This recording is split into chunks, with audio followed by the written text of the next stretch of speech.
Harvest tayo ng pipino mga ka-farmers. Pang second. Dito yung pipino nating napabayaan. Yan, kahit paano ay gumanda siya at namunga.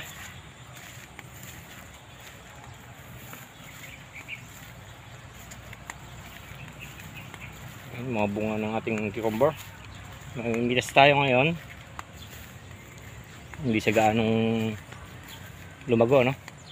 Ang damo yung lumago. Ito yung cucumber nating kulang sa alaga pero nagbunga. Ayan, sobrang init, tapos napakadami ng leaf miner, kulang din sa spray, pero meron tayong habang pipino. Sitaw pala to.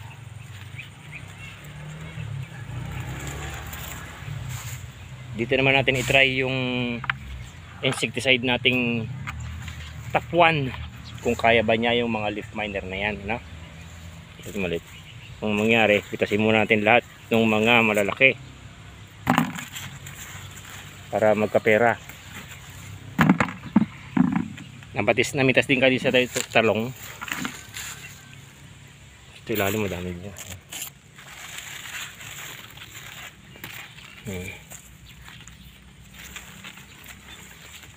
Variety nito Megasi.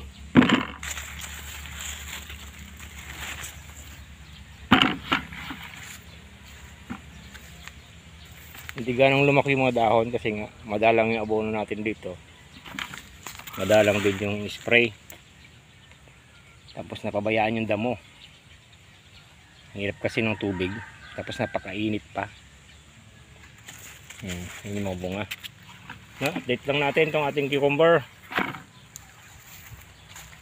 Bali, pangalawang pitas na.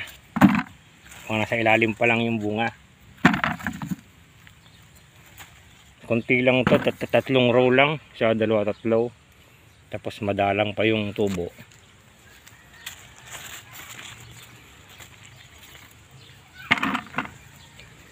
Pero mamaya spray tayo pagkayara natin mamitas.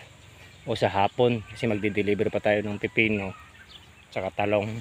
Mitas din tayong talong. Try natin kung kaya ng top 1. Kasi sa leaf hopper kaya. Yung white flies ay kaya din. Naubos yung white flies dun sa talong. Dito meron din mga white flies dito. Medyo wala pala. Try natin i-spray dito kung mapigilan niya yung leaf miner.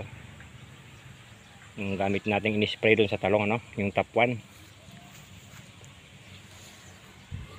Kaya mangyari, pitasin muna natin lahat ng bunga. Kasi nakasayad na yung iba. Pag nakasayad, ganyan, nagkakaroon ng patsi. Kasi pag nagpatubig, flooded. Medyo oversize na yung mga bunga. Pero yung iba maliliit. Oversize na yung ibang malalaki. Ay, naka. Kasi sinasabay natin sa talong. Nag 3 days tayo sa talong, nag 3 days din dito, kaya mangyari malalaki yung bunga.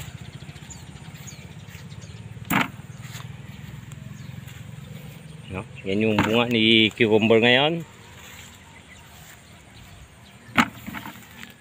Na madalang yung tumubo. Tapos update natin yung bagong pipino. Bali nasa 5 days na. Hindi rin tayo nakapagpa-abono pa rito. Yan yung dating pipino. Tinamnan ulit natin ang pipino yan. Yan, medyo marami-rami ito. Tapos ang tubo ay ganito na. May first ng dahon. Ayan. Ang ginawa natin dito, dinimolish natin yung matandang pipino, yung katawan ng pipino. Tapos in-spray natin ng herbicide. Kaya makita yung damo tuyo.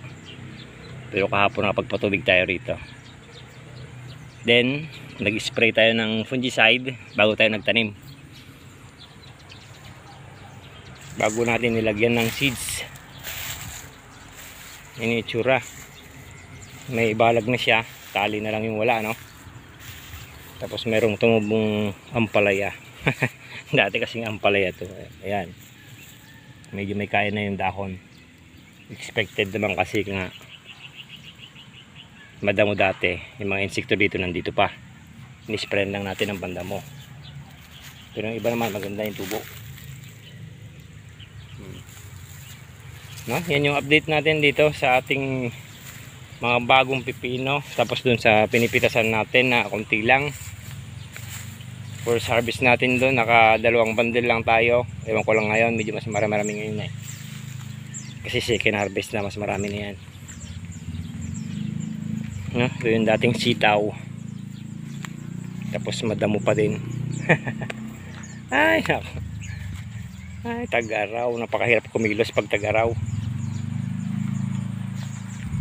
Tapos yung halaman ay napakahirap lumago.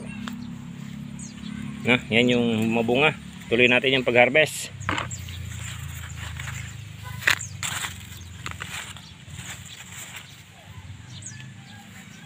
No, baka yan lang yung update natin dito sa ating pipinong napabayaan. Pitasin na yung mga bunga. Sandali pang maliliit.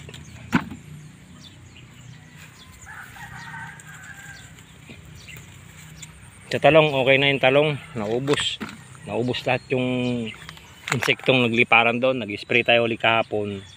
Halos wala nang lumilipad. Mabisa yung ginamit nating insecticide, ano? Ay nako. Kaya itatry naman natin dito sa pipino. Tapos doon sa tanim nating sitaw, itatry din natin yung may sitaw tayong konti ron. Kung kaya din yung protektahan yung gamit nating top 1 na insecticide.